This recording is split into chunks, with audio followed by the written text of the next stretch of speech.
I'm going to show you how to initialize keys on a BMW X3. You need all of the keys before you start. Put the key in the ignition and go to the first position.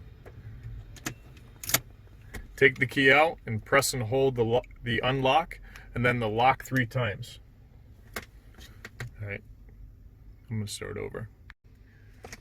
Put the key in the ignition, cycle to the first position, cycle back, take it out, press and hold the unlock and then the lock 3 times. 1, 2, 3. The doors will lock and then unlock. You need to do this with all the keys right after each other. Press unlock and then 3 times with the lock and then release. And when they lock and unlock on all your doors, both keys are now initialized. Good, good, good, and good. It's as simple as that. If you need to add a third key, you need to actually start over in the ignition, take it back out again, and do all 3 keys in succession in order to do it properly. Thanks for watching.